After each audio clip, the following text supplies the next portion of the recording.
Wassalatu wassalamu ala sayyidil mursalin wa ala alihi washabihi ajma'in. Oke Bu Ibu, kita langsung kita ini nyampe ke rintangan ibadah yang ketiga, setan. Udah tahu lah Ibu ya, setan. Nah, setan tuh mana sih, kagak kelihatan. Setannya tuh elu gitu kan. Ya saya. Kan setiap ini kan a'udzubillahi minasyaitonirrajim. Tapi di mana setannya? Dan setan ini sama dengan manusia Bu. Ada level-levelnya. Ada tingkatan-tingkatannya. Ada yang setan kelas apa Bu? Kelas teri, ada. Setan kelas kakap, ada. Setan yang jenderal, ada. Ada, iya, ada tingkatannya. Mungkin setan yang sudah doktor, profesor, ada Ibu. Gitu.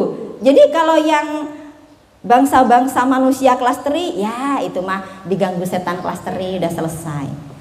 Semakin tinggi, jadi jangan dikira orang udah ustadzah, udah kiai itu nggak ada setannya. Wah, itu tambah tinggi itu tingkatan setannya.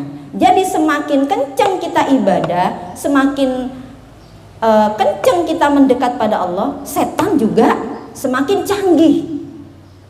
Itu pengasuh pesantren, naudzubillah, ya, melakukan sesuatu yang nggak senonoh pada santrinya, banyak kayak gitu. Naudzubillah, itu setan, sampai kita hancur.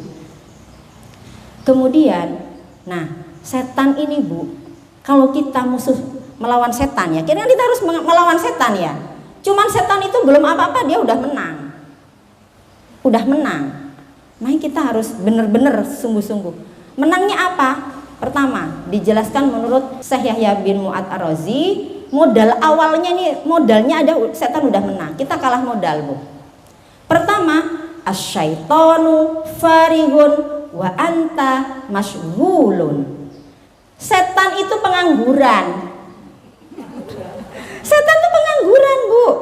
Nggak ada kerjanya, dia nggak nyuci baju, nggak antar jemput anak sekolah, kagak nyetrika, kagak. Setan tuh farihun, pengangguran. Wa anta masyghulun, sedangkan kita sibuk banget Bu, dari pagi sampai jam 9 malam ya, ada aja kagak kelar-kelar yang dikerjakan ya Bu. Itu kerjanya setan cuman satu, gangguin kita. Iya, mau sholat duha, ntar dulu jemput anak dulu, jemput anak. Pas di jalan, ya itu habis cabe, berhenti dulu beli cabe. Nyampe rumah jam 11:30, habis dah waktu duha. Saya banget itu Bu. Kemudian itu kemenangan pertama, menang udah setan satu modal. Kemenangan yang kedua, wasyaitonu yaroka wa anta la tarohu. Setan itu bisa ngeliat kita Bu. Setan ini lagi ngapain? Lagi pegang HP. Coba ntar dia mencet ini dia. Setan tuh melototin kita terus. Sedangkan kita nggak bisa lihat setan. Kalah 2 kita sudah 2-0. Ya nggak? Kemudian wa anta tansahu wa huwa la yansaka. Kamu tuh sering lupa. Kalau kamu tuh dikuntitin setan, ya kita tuh sering lupa kalau setan tuh nempel terus nguntit. Sering lupa, iyalah sering lupa, ngerasa udah sholat lah, udah nyantai gitu kan. Habis itu pegang HP, nah setan lagi masuk lagi gitu. Setan nggak pernah lupa sama tugasnya, gangguin kita nggak pernah lupa dia. Itu kemenangan setan. Yang ketiga, udah 3-0. Yang keempat, wa min nafsik lisyaitoni alaika a'wanun.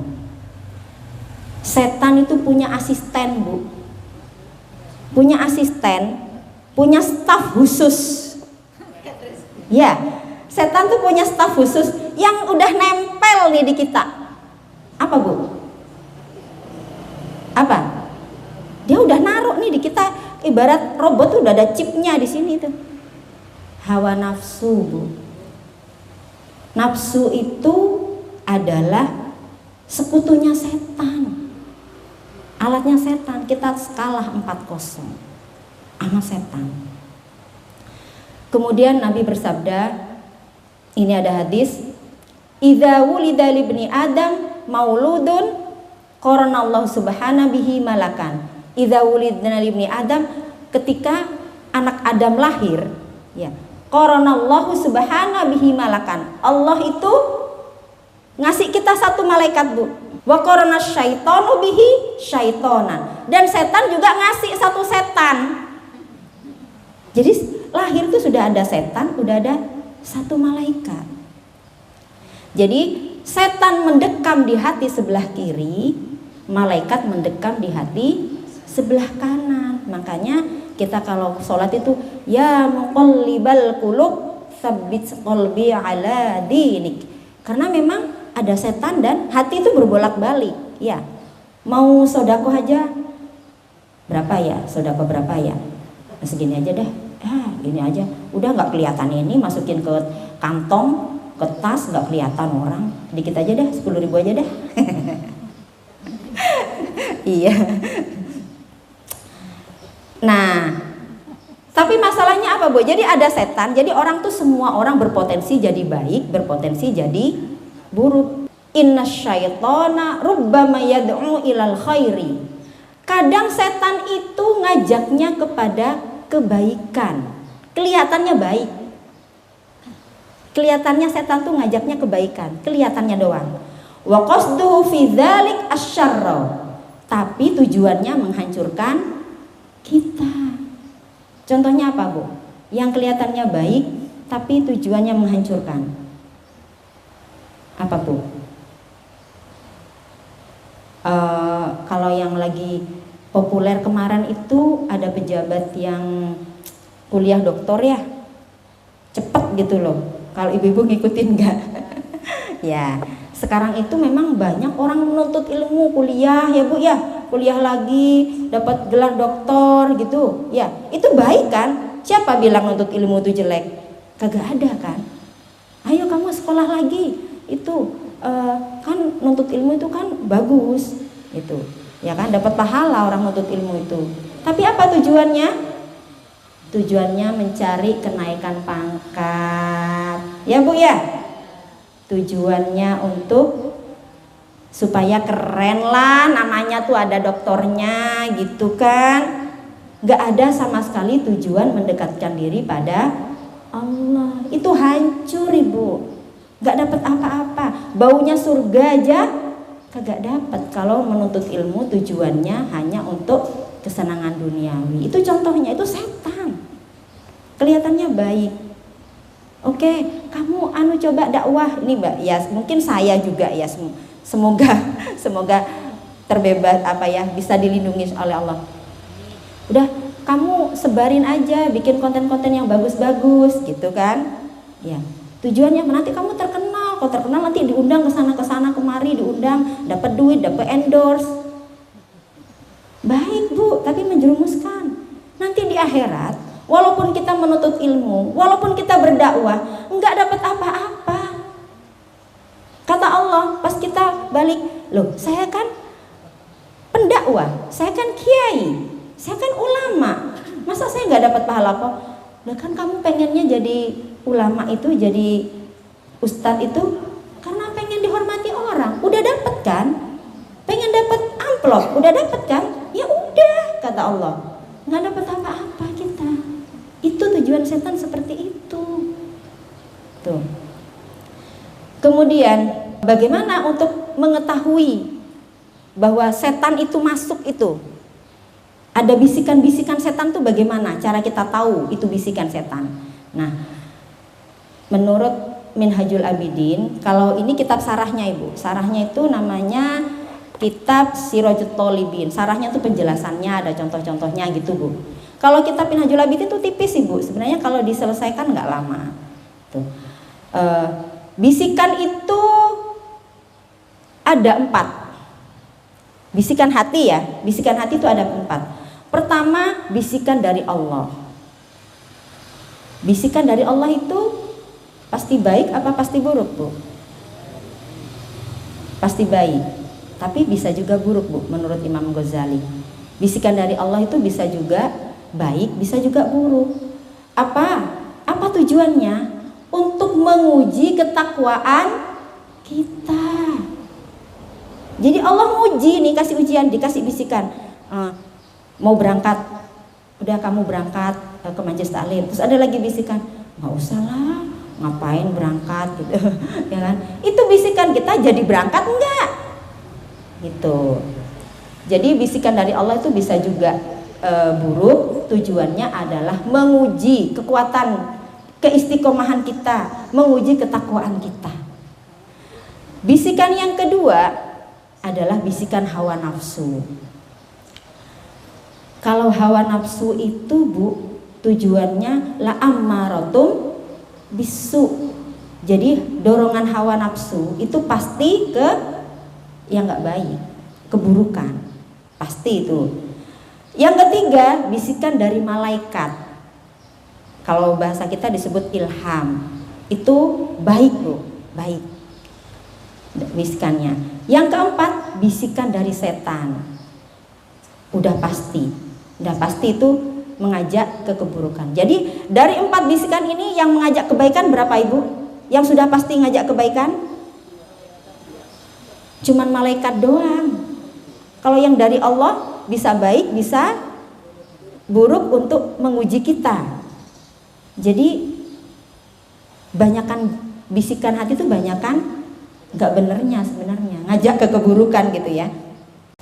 Kemudian untuk membedakan bahwa bisikan ini apakah dari malaikat, apakah dari setan atau hawa nafsu, itu gimana bedainnya? Gimana, Bu, kira-kira? Ini gue kok ada dorongan seperti ini nih dari setan, apa hawa nafsu, apa malaikat ini?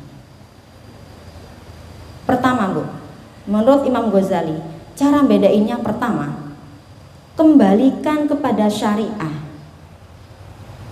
Kembalikan kepada syariah.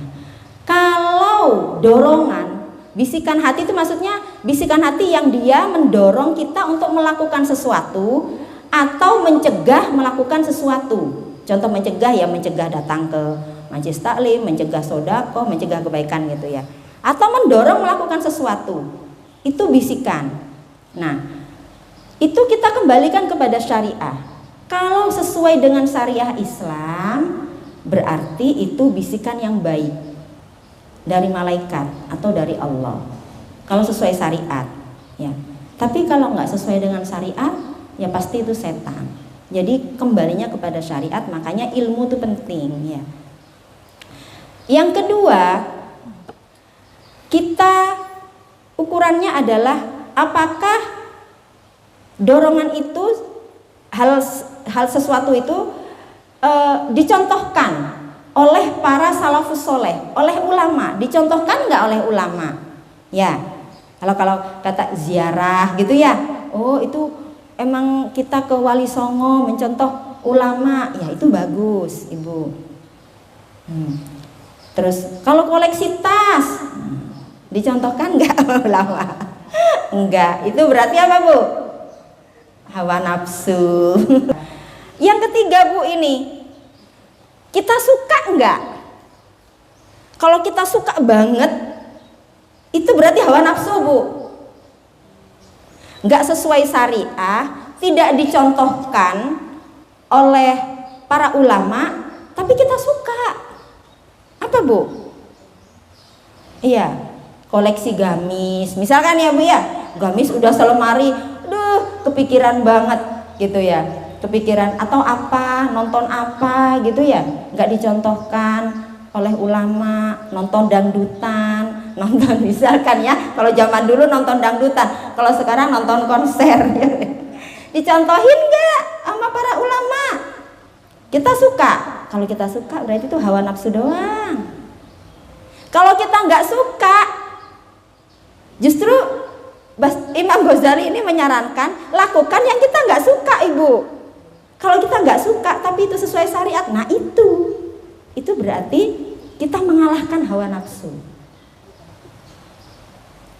Jadi hati-hati ya, sesuatu yang kita demenin itu hati-hati. Kembalikan kepada syariah. Gue kepikiran banget nama ini, ngeliat di Shopee ya Bu ya, diliatin, masukin ke keranjang, lihat lagi, demen banget nih tas ini bagus gitu. Itu hawa nafsu kalau suka banget itu. Sekarang gini, bagaimana, kan ada dua nih Bu yang jelas-jelas jelek ya, bisikan dari setan dan dari hawa nafsu ya. Sekarang gimana cara bedain mana yang dari setan, mana yang dari hawa nafsu?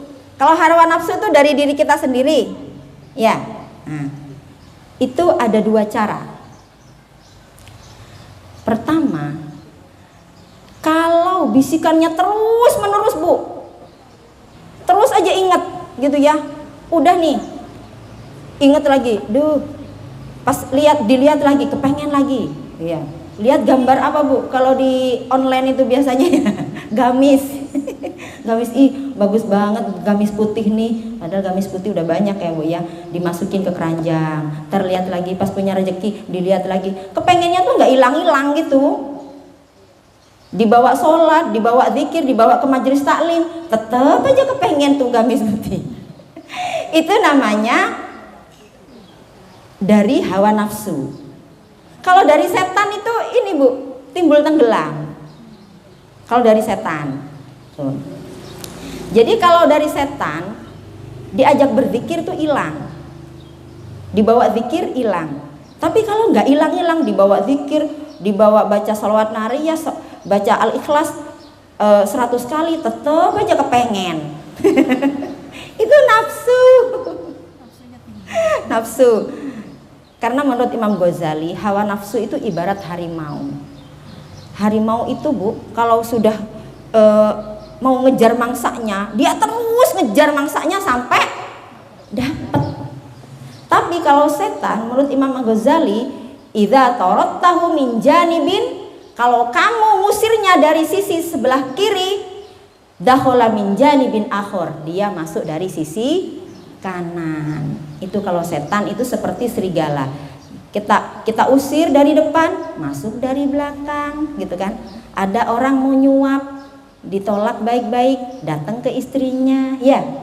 Yang disuap istrinya, yang disuap anaknya, yang digodain anaknya, kamu mau nggak tiket jalan-jalan ke luar negeri, gitu kan, ditawarin gitu kan.